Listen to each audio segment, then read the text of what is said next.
Welcome to మన channel.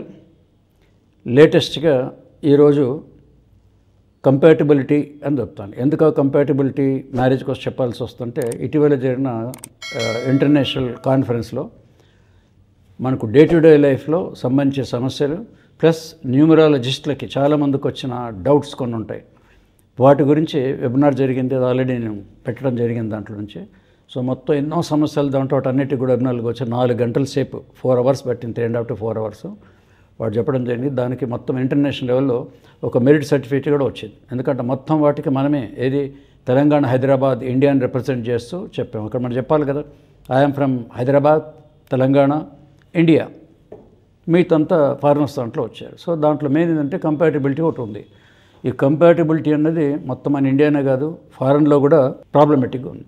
Marriage అనగానే ఏంటి సార్ కంపాటిబిలిటీ అంటారు, రకరకాల కంపాటిబిలిటీలు ఉంటాయి. ఇప్పుడు మనకు వచ్చే క్లయింట్స్ కానీ వాళ్ళు కానీ ఏం చెప్తారంటే, మా అమ్మాయి డాక్టర్ అండి, ఇంకో డాక్టర్ సంబంధం చూస్తున్నాం, ఈయన ఇంజనీరు, ఇంకో ఇంజనీర్ చూస్తున్నాం, ఆయన ఐఏఎస్, ఇంకో ఐఏఎస్ చూస్తున్నాం, ఇది అయిపోయింది. తర్వాత ఇటువైపు మాకు ఇంత ప్రాపర్టీ ఉంది, వాళ్ళకి ఇంత ప్రాపర్టీ, ఇది అయిపోయింది. ఇవన్నీ మామూలుగా మ్యారేజ్లో డిస్కషన్స్ అయిపోతాయి. ఇవన్నీ ఏం జరుగుతుందంటే కంపాటిబిలిటీ అంటే వాళ్ళ property to property, education to education, తర్వాత వీళ్ళు డిగ్రీ టు డిగ్రీ జరిగిపోతుంది. అంటే ఎడ్యుకేషన్ అవి చూసుకుంటే ఇప్పుడున్న యూత్ కనుక చూస్తే, ఇక దీంట్లో ఇంకొక తేడా ఏమొస్తుంటే, ఈ యూత్లో ఆడపిల్ల కనుక చూస్తుంటే మనం రీసెర్చ్ చేసినప్పుడు ఐటెక్ సిటీ కానీ ఎక్కడ దాంట్లో ఇక్కడ 50% కనుక వీళ్ళు అబ్బాయిలు ఉంటే వాళ్ళు 75% పెరిగింది. ఇప్పుడు దేంట్లో పెరిగింది, ఎడ్యుకేషన్లో వీళ్ళు మొత్తం స్త్రీలు పెరిగిపోయింది. ఎడ్యుకేషన్లో తర్వాత ఉద్యోగాలు పెరిగిపోయి, జీతాలు కూడా తగ్గట్టు వాళ్ళకి వస్తున్నాయి, వాళ్ళ ఎడ్యుకేషన్ తగ్గట్టు వస్తున్నాయి అన్నమాట. ఇవన్నీ వచ్చిన తర్వాత వాళ్ళకి ఏమైపోతుందంటే యూత్ వైపు త్రూఅవుట్ ఇండియా ఒకటేమో వాళ్ళకు సెల్ఫ్ కాన్ఫిడెన్స్ పెరుగుతుంది. దీనికి కంపాటిబిలిటీకి సంబంధం, సెల్ఫ్ కాన్ఫిడెన్స్ పెరుగుతుంది ఒకటి. రెండోది ఏంటంటే ఈ సెల్ఫ్ రెస్పెక్ట్ వల్ల ఏమవుతుందంటే వాళ్ళకి ఒక ఇండివిజువాలిటీ వచ్చేసింది. వాళ్ళకి ఏది, మేము కూడా అందరితో పాటు సమానంగా చదువుకున్నాము, ఉద్యోగాలను సంపాదిస్తున్నాం. కాబట్టి ఈ కంపాటిబిలిటీతో ఈ వై ఆపోజిట్ ఎక్స్ ఒక అబ్బాయి వచ్చారనుకోండి, తల్లిదండ్రులు ఇందాక చెప్పినవన్నీ కంపేర్ చేస్తారు. కానీ మెయిన్ కంపాటిబిలిటీ ఏంటంటే ఈమెకు తగ్గట్టు అబ్బాయి ఉన్నాడా లేదా, అది మెయిన్ కంపాటిబిలిటీ అవుతుంది. అది ఎట్లా తెలుస్తుంది, ఆ ఒక్కడ తెలియకుండానే చాలా మటుకు మ్యారేజెస్ అక్కడక్కడ కొన్ని ఏమంటారంటే బై డిఫాల్ట్ అనుకోండి, కొన్ని మనం చెడిపోతున్నాయి, అవి విడాకులు అవుతున్నాయి, గొడవలన్నీ అవుతున్నాయి. వీటి మీద మీకు చెప్పాను కదా భరత్ భూషణ్ అవార్డు ఎందుకు ఇచ్చారో. సో దాని మీద ఎవరైనా కనుకోవచ్చు. ఇక్కడ ముందు హైకోర్టు ఏదైతే హైదరాబాద్లో ఉందో దాంట్లో తెలుసుకోవడం జడ్జి అన్నాడు, సార్ మీ దగ్గరికి కోర్టు గుమ్మెక్కుతారు కదా, ఎవరు వస్తారు విడిపోయడానికి అంటే most of the employed women and educated ఉమెన్నే వస్తారన్నారు. వాళ్ళు ఎందుకు వస్తారు, వాళ్ళకి చెప్పాక ఇండివిజువాలిటీ ఉంచింది, ఫైనాన్షియల్ స్టేటస్ ఉంది, కాళ్ళ మీద నిలబడ్డారు కాబట్టి వాళ్ళు దీనికి వస్తారు.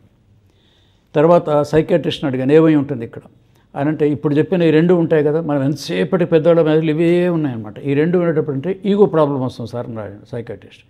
ఈగో ప్రాబ్లం ఎందుకు వస్తుంది అక్కడి నుంచి అంటే, ఏదో ఒక టైంలో మన ఇండియాలో ఒక సిస్టమ్ ఏంటంటే హస్బెండ్ అనగానే భరించేవాడు కాదు, ముందు ఆయన భరించాలి బదులు ఆమె భరించాలన్నమాట. అందుకోసం డెఫినెట్ డామినేషన్ ఉంటుంది.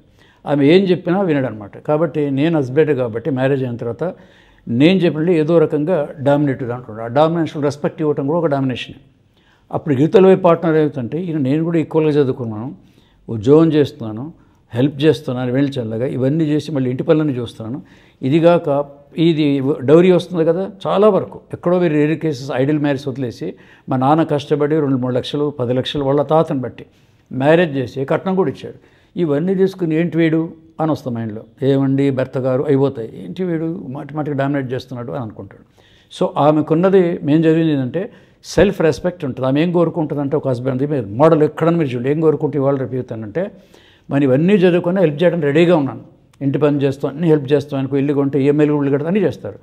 కానీ ఆ కాబోయే పార్ట్నర్ లైఫ్ పార్ట్నర్స్ ఏముండాలని అంటే రెస్పెక్ట్ కావాలి. అక్కడి నుంచి ఎట్లాంటి రెస్పెక్ట్ ఉండాలి, ఇద్దరు they should behave like A friends జీవితాంతం. కేర్ టేకర్ అయి ఉండాలి, మీకు హెల్త్ వచ్చిన ఏమొచ్చిన కేర్ టేకర్, ఎందుకంటే రెస్పాన్సిబుల్ ట్రాన్స్ఫర్ అయిపోయింది. ఆఫ్టర్ మ్యారేజ్ పేరెంట్స్ దగ్గర నుంచి వీళ్ళు ట్రాన్స్ఫర్ అయిపోతుంది. ఇప్పుడు ఈయన ఏం చేయాలి, భర్త ఆయన డ్యూటీ రెస్పాన్సిబిలిటీ తీసుకొని ఆయన కేర్ టేకర్గా ఉండాలి, ఫ్రెండ్లీగా ఉండాలి, అన్ని విధాలుగా ఉండాలి. పుట్టింటి వాళ్ళ తండ్రి ఎంత చూపిస్తాడో అంత పని చూపించాల్సి వస్తుంది. కానీ కనీసం ఫ్రెండ్ లాగానే చూడాలి. మధ్యలో నువ్వెంత, నీ చదివెంత, నువ్వు బాగా చదువుతున్నా, నీకు అహంకారం ఎక్కువైపోయింది, నీకు ఈగో పెరిగింది, ఇలాంటి పనికిమాలిన పదాలు వాడటం వల్ల ఆటోమేటిక్గా వీళ్ళకు లేకపోయినా రైజ్ అయిపోతారు. ఇక నువ్వు నేను వీళ్ళు అనుకుంటారు. సో వీళ్ళకి కావాల్సిన పాయింట్ ఇదొకటి ఉంది. ఇప్పుడు ఇటువైపు ఏముంటుందంటే రెండు వైపులా మనం బ్యాలెన్స్ చేయాలి, ఏది విమర్శించకుండా. ఇటువైపు అబ్బాయిల వైపు ఏమవుతుందంటే అబ్బాయి తల్లిదండ్రుల దగ్గర చూసుకుంటే అమ్మాయి చదువుకొని ఎడ్యుకేటెడ్ వచ్చిన తర్వాత కొంచెం అబ్బాయి మాట విన్నాడు అనుకోండి, అప్పుడు అందరికీ బయట వాళ్ళకి ఏం చెప్తున్నాడు గారు, మా అబ్బాయి మనట్టు బాగానే ఉన్నాడు, ఉద్యోగం చేస్తాడు, మా కిళ్ళు అన్నీ బాగానే ఉన్నాయి, ఏమని చేస్తున్నాడు అమ్మాయి బాగా చదువుకుందని, మా కోడలికి చదువుకుందని బాగా గర్వం, సంపాదించి ఇంకా గర్వం, అంతే మా వాడిని అణిచివేస్తుంది అని వీళ్ళు అంటారు అనమాట. ఈ రెండు వైపులో ఏదో ఇంబ్యాలెన్స్ జరుగుతుంది, అక్కడి నుంచి ఇంబ్యాలెన్స్ అయిపోతుంది. అందుకే మోస్ట్ ఆఫ్ ది మ్యారేజెస్ అనేది ఈ కంపాటిబిలిటీ పోతుంది. ఇంతకీ కంపాటిబిలిటీ మామూలుగా మీరు చూసేది ఏమంటే మీకు అని తెలుస్తుంది అంటే మామూలుగా అర్షల దగ్గరికి వెళ్తాం. 1836 రెండోనే గుణాలు గణాలు అని అంటారు. బిలో 18 వస్తేనేమో ఈ మ్యాచ్ వద్దంటారు. 18 ఎబో వచ్చేసి ఒక 22, 20 వస్తే పర్వాలేదు మీడియం చేసుకోవచ్చు అని అంటారు వాళ్ళు. ఇది ఒక చిన్న పాయింట్ కంపేర్, ఇది పెద్ద అబ్సల్యూట్ పర్ఫెక్ట్ కాదు. ఆ తర్వాత 30 దాటింది అనుకోండి, 32 పాయింట్స్ వచ్చాయి ఇద్దరి, ఈ నక్షత్రం ఆయన నక్షత్రం చేసిన 32 పాయింట్, బాగుంది సార్ కావాలంటే ఎదురుకట్టు నుంచి కూడా చేసుకోమని చెప్తారు. అవి ఫెయిల్ అయిపోతున్నాయి. ఇవన్నీ మీరు రీసెర్చ్ చేసి చెప్తున్నాను. వివి రావు ఆస్ట్రో న్యూమరాలజిస్ట్ ఉండేవాడు డక్కన్ కనుక రెగ్యులర్గా ఇప్పటికి వస్తుంది మీరు చూసే వార్పలాలు. ఆయన ఏమన్నారంటే 36 పాయింట్లలో కూడా 32, 33 వచ్చిన ఫెయిల్ అయ్యాడు ఆయన. అనగానే మనకి subject numerology the past on subject ఇది ఏమై ఉంటుందో దాంట్లో చూస్తే అసలు 36 పాయింట్లు ఏంటో వరుసగా దాంట్లో చూస్తే దాంట్లో ఏముంది, మెయిన్ పాయింట్స్ 36లో 18లో 20 లెక్కలను పక్క రెండే కావాలి. ఒక పాయింట్ దాంట్లో ఏముండాలంటే ఇద్దరిది మన కంపాటిబిలిటీ కనుక చూస్తాడు మ్యారేజ్కి వెళ్తే మంచి పాటలు కానీ చూసినప్పుడు ఒకటి ఫ్రెండ్లీ నేచర్ ఉండాలి ఇద్దరికి, దాన్నే గ్రహమైత్రి అంటారు ఆస్ట్రాలజీ భాషలో. ఈ రెండు ఉంటే 50% మార్క్స్ వేయచ్చు. ఇదే మన నేషనల్ సెమినార్లో చెప్పింది, అదే మీకు చెప్తున్నాను. 50% మార్క్స్ దానికి వీళ్ళు ఫ్రెండ్స్ కలిసిమెలిసి ఉంటారు. మరి కలిసిమెలిసి ఉండాలి, ఇంటర్లో ఫ్రెండ్స్ ఉంటారు, డిగ్రీలో ఉంటారు, పీజీలో ఉంటారు, ఆఫీస్కి వీళ్ళందరూ ఫ్రెండ్సే కదా. ఫ్రెండ్స్ అయిన వాళ్ళందరూ లైఫ్ పార్ట్నర్స్ కాదు, లైఫ్ పార్ట్నర్ ఒకళ్ళే అవుతారు. మరి ఇంకోటి ఏదో ఉండాలి మరి వీళ్ళు పూర్తి అంటే నెక్స్ట్ 50%. దాన్ని ఏంటంటే వీళ్ళ దగ్గర పర్సనల్ లైఫ్ బాగుండాలని చెప్తుంది. ఆ 36 పాయింట్లో ఒకటి ఉంది. నేను చెప్పేది జ్యోతిష్ శాస్త్రంలో 36 పాయింట్లో ఒక పాయింట్ ఉంటుంది, 36 పాయింట్. దాన్నే వీళ్ళ దగ్గర కంపాటిబిలిటీ. దాన్ని ఏమని చెప్తారు పాటుంటే పాము ముంగీస వైరం ఉంటుంది, పిల్లి ఎలుక. పిల్లి ఎలుక అన్నప్పుడు ఒక్కోసారి వైఫ్ పిల్లి అనుకోండి ఎగ్జాంపుల్, అంటే ఎగ్జాంపుల్ కదా జ్యోతిష్యంలో ఉంది అది కంపాటిబిలిటీలో. ఇప్పుడు హస్బెండ్ ఎలుక అనుకోండి, అమ్మాయి రంగానే హస్బెండ్ భయపడతాడు. సో ఇట్లా దాంట్లో జాతి వేరే ఉంది కాబట్టి కంపాటిబిలిటీ బాగాలేదని పల్లెటూరులో చెప్పేస్తారు. ఇప్పుడు 37 కొంత వస్తుంది. మొత్తం చూడాలనంటే కంపాటిబిలిటీ జ్యోతిష్యంలో పక్కా ఉంది. కొంతమంది ఉన్నారు, చాలామంది ఉన్నారు, మోర్ దాన్ 30%. 16 చక్రాలు ఉంటాయి దీనికి, షోడశ చక్రాలు. వీళ్ళకి మ్యారేజ్ అయిన తర్వాత సంతానం ఉంటుందా లేదా చక్రం 1, వీళ్ళకి మ్యారేజ్ అయిన తర్వాత సమృద్ధి సంపద బాగుంటుంది సంపద చక్రం. ఇట్లా 16 చక్రాలు ఉంటాయి. అంత డీప్గా చూసి మహానుభావులు ఎవరిని జ్యోతిషం చెప్పగలిగితే ఇట్స్ ఓకే. దాంట్లో నేను చూసినంత వరకు అయితే వెరీ రేర్, కొంతమంది లేక్ కాదు వచ్చు. మరి వీళ్ళని అప్రోచ్ కావాలి కదా, మనం ఎక్కడొక్కడ అడ్వర్టైజ్మెంట్ చూసి చూస్తాం అనమాట. సో అది అస్ట్రాలజీ అండి. కమింగ్ టు న్యూమరాలజీ, అదే కంపాటిబిలిటీ దీంట్లో ఎలా చెప్తారంటే మెయిన్ పాయింట్ కంపాటిబిలిటీ కావాల్సింది. వీటన్నిటికీ పరిష్కారం న్యూమరాలజీ ఏం చెప్తుందంటే ఇటు అమ్మాయి డేట్ ఆఫ్ బర్త్ మాకు ఫారెన్ నుంచి కానీ ఇక్కడి నుంచి కానీ సరే ఇది అమ్మాయి జాతకం పంపిస్తున్నాను, ఇది ఆ జాతకాలు అవన్నీ చూడమని చూసేది only name and date of birth. ఈ నేమ్ ఇద్దరిది name and date of birth చూసుకొని దాంట్లో ఒక యాంగిల్లో చూసుకుంటాం ఇద్దరు ఫ్రెండ్షిప్ ఉందా లేదా తెలుస్తుంది. సింపుల్గా గ్రహమైతే ఫ్రెండ్షిప్ ఉందా లేదా ఉంటుంది. సో వీళ్ళు జీవితాంతం కొట్లాడుకోకుండా ఉంటారు కలిసి. మధ్యలో ఎన్నండి ఫైనాన్స్ ప్రాబ్లమ్స్ కానివ్వండి, ఇంకేదైనా కానివ్వండి, హస్బెండ్ జబ్బతో ఆయన ఇంట్లో అని వీళ్ళు చేయటం మీరు ఏవి చేసిన ఇవన్నీ తప్పులు. చాలామంది నేను చూశాను, ఇవన్నీ ఏవి రాదు, ఫైనాన్స్ ప్రాబ్లం ఏవి రావు. ఎందుకు? అక్కడ స్ట్రాంగ్ బాండింగ్, ఇద్దరు ఫ్రెండ్స్. మన కాళ్ళలో ఫ్రెండ్స్ ఎట్లా వెళ్ళుకో వైఫ్ అండ్ వీడిపోరు, ఇదో పాయింట్. తర్వాత వీళ్ళిద్దరిది పర్సనల్ లైఫ్ బాగుండాలి. ఈ పర్సనల్ లైఫ్ బాగుండాలంటే నేను ఒక సైకాట్రిస్ట్ని కలిశాను. సార్ మీరేం చెప్తారు మీ దగ్గరకు వస్తే అంటే చాలా మటుకు ఏళ్ళు కొత్తలో ఒక 2 ఏళ్ళు 3 ఏళ్ళు బాగానే ఉంటారు, ఆ తర్వాత మన పాతబడ్డ అనుకుంటారు. అనుకోని ఇద్దరి మధ్యలో ఈ పర్సనల్ లైఫ్ ఎక్కడో గ్యాప్ వచ్చేస్తుంది ఇద్దరి మధ్యలో, ఎవరైనా కారణం కావచ్చు. ఎప్పుడైతే పర్సనల్ లైఫ్ గ్యాప్ వస్తుందో ఆటోమేటిక్గా వాళ్ళు ఒకరికొకరు తిట్టుకోవటాలు ఎడమొహం పెడమొహాలు చేసుకుంటుంటారు. సో కంపాటిబిలిటీలో మెయిన్లీ ఓన్లీ 2 పాయింట్స్ మేము చేయ రీసెర్చ్ మొత్తం అస్ట్రాలజీ మొత్తం తిప్పి చేసినా ఇవన్నీ ఉంటాయి. ఆ 2 ఉంటే దారు ఓకే. ఇప్పుడు ఆ 2 ఉన్నాయా లేవనుకొని ఎవరన్నా మనకు వస్తే అవి చూస్తామన్నమాట. అప్పుడు ఏమవుతుందంటే వీటికి సరిగ్గా ఇదంతా అక్కర్లేదు, వాళ్ళకి కావాలి 2 పాయింట్లు వచ్చే మా లైఫ్ పార్ట్నర్తో ఫ్రెండ్లీగా ఉంటారా, బోతారు హ్యాపీ, అబ్బాయి అమ్మాయి కూడా. నెక్స్ట్ మా ఇద్దరు పర్సనల్ లైఫ్ బాగుంటుందా అని పడతారు.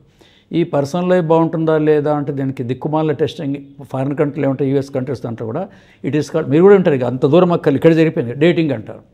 వాళ్ళు ఏం చేస్తారు, మన మ్యారేజ్ సిస్టమ్కి వాళ్ళ తేడా ఏంటంటే మ్యారేజ్ బ్యూరో కూడా 1000 పెళ్ళిళ్ళు చేస్తాం అంటే ఫ్రీ మ్యారేజ్ బ్యూరో అంటే అర్థం కాదు, మ్యారేజ్ ఇన్ఫర్మేషన్ సెంటర్ అంటారు. మన ఆంధ్రప్రదేశ్ తెలంగాణలో 200 ఉన్నాయన్నమాట. నార్మల్ 100 చూసుకొని వాళ్ళు చేస్తూ ఉంటారు. సో దాంట్లో కొంచెం ఉంటే దిక్కుమాల దాంట్లో ఏముంటుందంటే ముందు డేటింగ్ ఒకటి ఉంటుంది, ఇది మన ఇండియన్ కల్చర్ కాదు. 2-3 ఏళ్ళు చూస్తారు, పర్సనల్ అంటే కంటిన్యూ చేస్తారు. నెక్స్ట్ ఏం మ్యారేజ్ అంటే కాంట్రాక్ట్ మ్యారేజెస్ అంటారు, అంటే 3 years జాబ్ కాంట్రాక్ట్స్ ఎట్లుంటుంది ఐటీలో 3 years కాంట్రాక్ట్ మ్యారేజ్. ఈ 3 ఏళ్లలో ఈ లైఫ్ పార్ట్నర్ బాగున్నారంటే ఇంకో 3 ఏళ్ళు కంటిన్యూ చేస్తారు. ఇట్లా 3 ఏళ్ళు 2 ఏళ్ళు అంటే మనకు ఎట్లుంటుందంటే ఎప్పుడు ఫ్యూచర్ డౌట్ఫుల్లే కదా. ఏ కాంట్రాక్ట్ రద్దు అవుతుందో అప్పుడు నాకు ఫారెన్ నుంచి మంచి when will I get my second contract of job అనేవాళ్ళు. ఈ పదం ఎందుకు వాడతారు ఈ ఐటీలోనంటే అది పర్మనెంట్ జాబులు కావు ఇవి కూడా. అదే ఇండియాలో ఏ రైల్వేనో గవర్నమెంట్ డిపార్ట్మెంట్ అంటే 58 years, కొన్ని చోట్ల 60, 61 అంతవరకు గ్యారెంటీ ఒక్కసారి జాబ్ వస్తుంది. మిగతా జాబులు అలాంటి కాదు, కాంట్రాక్ట్స్ ఉంటుంది. వాళ్ళకి ఏదో అక్కడి నుంచి ఆఫర్లు రావాలి, కాంట్రాక్ట్ లేదా కాంట్రాక్ట్ సెకండ్ కాంట్రాక్ట్ కోసం చూసుకోవాలి. సో జాబ్ అట్లాగైపోయింది, మ్యారేజ్ అట్లాగైపోయింది. 3 years కాంట్రాక్ట్ మళ్ళీ ఇంకో కాంట్రాక్ట్కి వెళ్ళాలి. ఇది ఫారిన్ కంట్రీలో ఉంటుంది. మనం దాన్ని వాళ్ళు విమర్శించడం, ఆ కంట్రీకి సూటబుల్ కావచ్చు, కొన్ని రోజులు మనం కూడా ఫాలో అవుతున్నాం కాబట్టి దాని మీద నో కామెంట్ అట్ ఆల్. అంటే ఈ సిస్టమ్ అట్లా ఉంటుంది చెప్పాను. కమింగ్ టు మన ఇండియాకి వచ్చి కంపేర్ కనుక చేస్తే ప్రపంచం మొత్తంలో the marriage system, Indian marriage system is the best అనమాట. ఇక్కడ అవన్నీ ఉండవు. కాకపోతే జాతకాలు చూస్తారు, పెద్దవాళ్ళు ఉంటారు, ఇక్కడ ప్రొటెక్షన్ ఉంటారు, అన్నీ చూసుకొని మ్యారేజ్ అయిపోయిన తర్వాత ఒకటే marriage, only wife and husband. వాడు కంప్లీట్గా వాళ్ళు 60 years, 80 years, 100 years వరకు 100 ఏళ్ళు ఉండాలనే వాళ్ళు ఆశీర్వదిస్తారు. సో ఇది మనకు చాలా దీంట్లో మోరల్స్ ఉన్నాయి, అన్ని దీంట్లో ఉన్నాయి. ఇది మన సిస్టమ్ అనమాట. సో ఈ కంపాటిబిలిటీ కోసం అన్న వాళ్ళు ఏం చేయాలి, ఎట్లా చూడాలి, అస్ట్రాలజికల్ ఎట్లా చూడాలి, న్యూమరాలజీ ఏం చేస్తే ఇవన్నీ కన్ఫ్యూషన్లో ఉంటే ఈ వే పాయింట్స్ మనం చెప్పడం జరిగింది. అందరూ కూడా దాంట్లో చూసిన just what MGK said is correct అన్నారు వాళ్ళు. ఎక్కడ అందరు న్యూమరాలజిస్టులు గుర్తుపెట్టండి. ఇప్పుడు మీరంటే చూసేవాళ్ళు అస్ట్రాలజర్స్ న్యూమరాలజీ కాకపోవచ్చు, కొద్దిమంది ఉంటే ఉండొచ్చు, మిత్రులే ఉంటారు కొంతమంది. మరి వాళ్ళంతా 5 ఏళ్ళు 10 ఏళ్ళు సర్వ్ చేసిన వాళ్ళే కదా. So day to day problem ఉంటే కానీ ఆ ప్రశ్న పెట్టారు కాబట్టి దానికి జవాబు ఇచ్చాను, సక్సెస్ఫుల్గా అయిపోయింది. కాబట్టి నెక్స్ట్ ఎవరైనా యూత్ మ్యారేజ్ చూసుకుంటే మటుకు 2 పాయింట్లో ఫ్రెండ్షిప్ అండ్ పర్సనల్ లైఫ్ బాగుందో చూసుకుంటే వాడికి ఎప్పటికీ డైవర్స్ కాదు, ఏమీ కాదు, హ్యాపీగా ఉంటారు. అది మన న్యూమరాలజీ దాంట్లో మ్యారేజ్ చేసిన రీసెర్చ్ పాయింట్. నెక్స్ట్ వీడియోలో మళ్ళీ కలుద్దాం. కలిసే ముందు మరి 2 ఉన్నాయి కదా, బెస్ట్ ఎంజీకే అండ్ ముద్దుగుంటే వెళ్ళి మటుకు సబ్స్క్రైబ్ చేసుకోండి. ఇంకా ఏ యూట్యూబ్లో ఇలాంటి రీసెర్చ్ ఓరియంటెడ్ రాదు కాబట్టి దీంట్లోనే వస్తుంది కాబట్టి చూడాలి. ఒకటి. రెండోది మేము ఏం చూసామంటే దాదాపు మనం చూసుకుంటే మాకు యూట్యూబ్లో కొన్ని వస్తుంటాయి, మనకు ఫీడ్బ్యాక్ వస్తే ఏం చూస్తాను. దాదాపు నిన్న వచ్చిన దాంట్లో మొత్తం వ్యూస్ 4 లక్షల వ్యూస్ ఉన్నాయట. యూట్యూబ్ వాళ్ళు పంపారు. Happy news for you, 4 lakhs views ఉన్నాయి దాంట్లో. సరే అవి బయట వాళ్ళు ఉండొచ్చు. ఇక్కడ మనం కనుక చూసుకుంటే మన దాంట్లో దాదాపు 10 నుంచి 20,000 మంది ఈ యూట్యూబ్లు చూస్తున్నారట. చిత్రం ఏంటంటే నాకు వచ్చేవాళ్ళు సార్ ఈ యూట్యూబ్లు దాదాపు 3 ఏళ్ళ నుంచి చూస్తున్నారు. ఒకటి అంతకుముందు వేరే దాంట్లో చూసే టీవీలు గత 3 ఏళ్ళ నుంచి 5 ఏళ్ళ నుంచి 10 ఏళ్ళ నుంచి యూట్యూబ్ చూస్తూనే ఉన్నారు. వాళ్ళు దాంట్లో చూసి వాళ్ళకి ఏమవుతుంది, ఎప్పుడో ఏదో ప్రాబ్లం వచ్చినప్పుడు ఇప్పుడు వాళ్ళు అప్రోచ్ అవుతున్నారు. అందుకోసం కంపల్సరీగా ఇప్పుడు ఈ వీడియో కింద ఆ 888 నెంబర్ ఉంది, చాలా ఈజీగా మీరు పెన్ను పేపర్ ఎక్కలు గుర్తుపెట్టుకో, 88855 ఆ నెంబర్కి ఫోన్ చేసి కాంటాక్ట్ నెంబరు అపాయింట్మెంట్ తీసుకుంటే అప్పుడు మీకు మీ సమస్య లేదు దాంట్లో చూడొచ్చు. ఇది only service oriented international organisation కాబట్టి మీకు గుర్తుండేది కేవలం డైలీ ఒక 4 to 5 కంటే ఉండవు, మార్నింగ్ 2 ఈవినింగ్ 2 ఉంటాం. వచ్చేవాళ్ళు శుభ్రంగా 1/2 hour 40 minutes ఉంటుంది. అంతకుమించి నేను తీసుకోను కాబట్టి ఈ వెయిటింగ్లు అక్కడ క్యూలు దాంట్లో ఉంటారు, నెంబర్లు ఈ తతంగం అంత ఉండదు. హ్యాపీగా మార్నింగ్ 2 వస్తారు, గ్యాప్ ఉంటుంది. 10 o'clock వస్తే మళ్ళీ 12 o'clock ఒకటి ఉంటుంది, 3 o'clock అయిపోయింది, 4 o'clock 5 o'clock అయిపోయింది అంతే. ఎందుకు అంటే దాదాపు ఒక 5-6 డేలు మనకు ఆన్లైన్లో వస్తాయి కాబట్టి చాలా లిమిటెడ్ చేస్తాం. ఎందుకు లిమిటెడ్ చేసుకుని ఉంటే మన టార్గెట్ సర్వీస్ కానీ కమర్షియల్ కాదు ఒక పాయింట్. 2 ఎక్కువ మందిని బిల్ చేసి తక్కువ టైంలో చెప్తే వాళ్ళ సాటిస్ఫాక్షన్ ఉండదు. 5 నిమిషాలు 10 నిమిషాలు పంపించేసి చూడ ఎక్కువ మందిని. మనకు లక్షల కొద్ది డబ్బు వస్తుంది కానీ పాప మా క్లయింట్స్కి ఏమీ రాదు. ఇది దాదాపు 27 సంవత్సరాల నుంచి ఇది ఫాలో చేస్తున్నాం. సో కంపల్సరీ అపాయింట్మెంట్ కంటూ నెంబర్ తీసుకుని అపాయింట్మెంట్ చేయండి.